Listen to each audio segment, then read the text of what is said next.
কাজের অধিকার আদায় করা যাবে না। আর ওরা জানে প্রতিকূলতার বিপক্ষে আজকেও আমরা এখানে দাঁড়িয়ে আছি, সেটা প্রাকৃতিক হোক, সেটা রাজনৈতিক হোক এবং সেটা সামাজিক অবক্ষয় হোক, এই দাঁড়ানোটা কোনোদিন একা সম্ভব নয়। গোটা উত্তরের জেলাগুলো এবং গোটা রাজ্যের যুব সংগঠনের কর্মীদের তাদের লড়ে যাওয়ার মানসিকতা আজকে আমাদেরকে এখানে এক থাকার জন্য যে সাহস দিয়েছে, আজকের বালুরঘাটের এই মঞ্চ থেকে তাদের সবাইকে এবং আপনাদেরকে আমাদের লাখ অভিনন্দন। সোশ্যাল মিডিয়া, সামাজিক মাধ্যমেই পড়ছিলাম, আগেও পড়েছি, এখনো পড়লাম।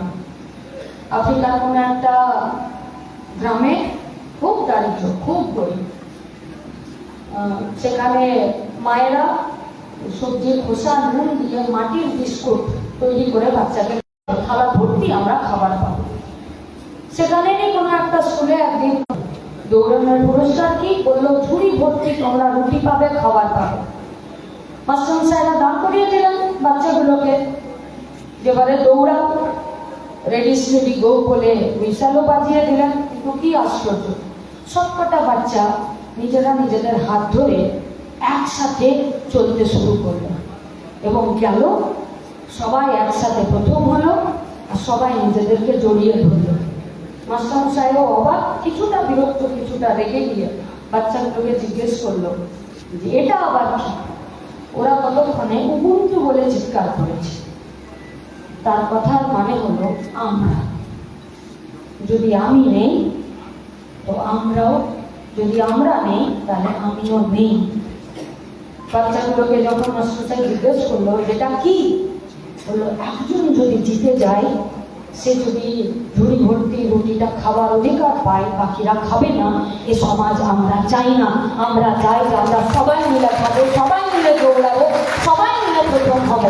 আমরাও চাইছি ভাগের বিরুদ্ধে লড়তে, চাইছি আপনাদেরকে সাথে মাথা পরিষ্কার করে। 57টা বছর ধরে যুবশক্তি ডিওয়াইএফআই এই কাজ করাচ্ছে। কে আমাদেরকে ভাগ করতে চাইছে? কোচ, মেঘ, রাভা, রাজবংশী, সদর, হারগে, তীর্থে, লিম্বু, নেপালি, শুধুমাত্র উত্তরে না, ঝাড়গ্রাম, পশ্চিম মেদিনীপুর, পূর্ব মেদিনীপুর, পুরুলিয়া, বাঁকুড়া, বীরভূম, বর্ধমান, উত্তর কলকাতা, দক্ষিণ, হাওড়া, হুগলি, নদিয়া, আমরা ভাগ হতে চাইছি না? আমরা ভাগ হতে চাইছি না। কেন? কারণ ভাগ হলে কাজের অধিকার আদায় করা যাবে না। আর ওরা জানে ওদের বিরুদ্ধে আমাদের লড়াইটা খুব শক্তিশালী। কারণ ডিওয়াইএফআই যুব সংগঠন যখন গোটা রাজ্যের যুবদেরকে নিয়ে রাস্তায় নামে, সে লড়াইয়ে ওরা জিতে দেখায়। বালুরঘাটের 1 লাখি রেল স্টেশনটা আমার এই আন্দোলনের ফসল, কেউ তাকে দাবি সেখানে তাদের প্রতিষ্ঠিত করতে পারবে না। শুধু এটা, মেজিয়া, বক্রেশ্বর, হলদিয়া আমরা করিনি। আমাদেরই তো লড়াই ছিল যে কাজ পেতে হবে, কাজ যদি না পাই হাতে পয়সা আসবে না, হাতে পয়সা না এলে বাজার সচল থাকবে না, বাজার সচল না থাকলে পেট ভরবে না, আর ভুকা পেটে ঘুমাতে যাব। শুধু ভোট আর ট্যাক্সের টাকা দিয়ে তোমাদের গদি গরম করার ব্যবস্থা, এই ব্যবস্থার বিরুদ্ধে আমাদের লড়াই। সেই লড়াইয়ে যুবশক্তি প্রতিটা দিন সামনে দিচ্ছে আর আমাদেরকে তৈরি করছে। হ্যাঁ, আমাদেরকে অনেক সময় হোঁচট খেতে হয়েছে, অনেক সময় আমাদেরকে ডোকা পিছিয়েও আসতে হয়েছে। জনসমর্থন কখনো কখনো আমাদেরকে উৎফুল্ল করে, কখনো আমাদেরকে সামনের দিকে এগিয়ে নিয়ে যায়। কিন্তু প্রতিকূলতার বিরুদ্ধে প্রতিবাদকে রেজিস্টার করার দক্ষতা, প্রতিবাদকে রেজিস্টার করার শক্তি, সাহস আমাদেরকে যুব শক্তি প্রতিনিয়ত দিয়ে যায়। কারণ আমাদের সংগঠন রাজনৈতিক সংগঠন, আর সেই সংগঠনের রাস্তায় যেমন লড়াই থাকে, সেই লড়াইটা মগজেও থাকে। তাই সেই মগজের লড়াই, মগজের ধার দিয়ে রাস্তার লড়াইকে আরো বেশি সংঘবদ্ধ করতে চাই।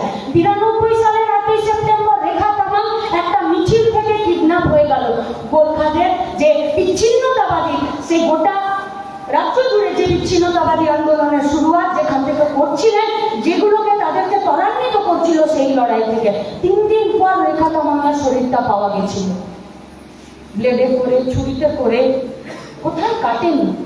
3 দিন পর আমাদের ছাত্র যুব আন্দোলন শহীদ হয়ে বলেছে এ পথ কঠিন, কিন্তু এ পথ থেকে সরতে নেই। 86-তে নীরজ রায়, ডিওয়াইএফআই এর কর্মীরা শহীদ হয়েছেন বিচ্ছিন্নতাবাদের বিরুদ্ধে, বাংলা ভাগের বিরুদ্ধে।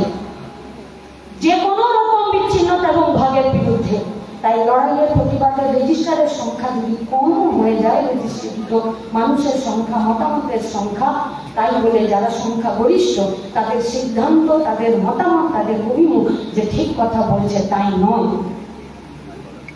তাই সংখ্যা গরিষ্ঠদের দেশ বিরোধী, রাজ্য বিরোধী, যুব বিরোধী, মানুষ বিরোধী যে মতামত, যে দিশা, যে পলিসি, তার বিরুদ্ধে লড়াইটা কঠিন কিন্তু অসম্ভব নয়। আসুন সবাই মিলে এই অসম্ভবের যে লড়াই, যে প্রতিকূল পরিস্থিতিতে, সেখানে আরও বেশি নিজেরা একসাথে থেকে রাস্তার লড়াই থেকে শুরু করে মগজের লড়াইয়ে জিতে আসার মতন মানসিকতা তৈরি করার জন্য যে কাজ, সেই কাজে আমরা প্রত্যেকে এক জায়গায় থাকবো। এই শপথ নিয়ে আপনাদের আরও সবাইকে আরও একবার অভিনন্দন জানিয়ে আমার কথা শেষ করছি। ইনকালাব জিন্দাবাদ।